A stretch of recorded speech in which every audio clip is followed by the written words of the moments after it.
It's certainly a tough one for a number of reasons. This year's team has been picked by many to challenge for the CAA title. Expectations as you go into this second season for Coach Joe?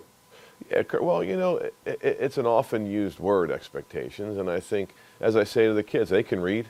As I say, look, you're gonna have expectations you'll read about. Maybe it's on Twitter, maybe it's from a magazine. You're gonna have expectations from your girlfriends, your family, the fans, boosters, season ticket holders. Just worry about your own expectations. What do you expect from yourself every day? What do you expect from this team? Let's try to live up to those expectations, and that kind of simplifies it for the guys. And I think it helps. It helps me because that's what I would do too. I think it's wonderful that people have high expectations for us. We have high expectations of our own, and those are the ones we'll worry about.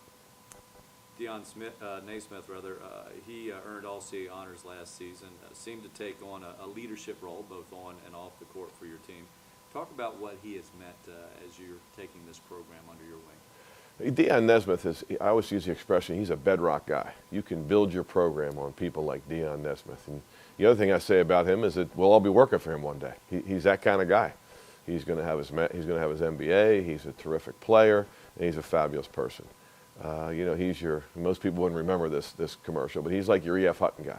When he talks, everybody listens. When he says something in the locker room, everybody listens. And he's a very mature, high-character guy, and you know, he does more than just score baskets and get assists and get rebounds. He makes everybody around him a better person. There are several new players who are expected to make an impact for the Pride. Juanya Green, who has been named the preseason All-CAA team. Talk about what he brings to the team along with other new guys that you expect to contribute. There's that word expect again. That's okay. Yeah, no, expect is a good word. Juanya Green is a special player. He really is. He's the guy that can be your leading scorer and lead you in assists. Not a lot of guys can do that, but he can do that. Game comes easy to him. He just kind of, I don't know if he sees it in slow motion, but he just has a great feel for the game, and he can make plays. He'll throw a pass once or twice every day in practice that you just say, wow, how did he think to make that pass?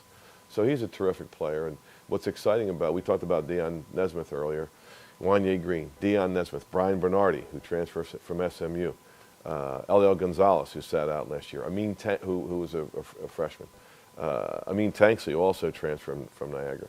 You know, we've got Jamal Robinson, who was on the all-rookie team last year. We have a bunch of perimeter guys that play well together, and they push each other. They make each other better. With a much deeper team this season than what you had a year ago, are there any changes of style in play? Are you getting closer to what Joe Mihalich wants to do as a basketball head coach with his personnel?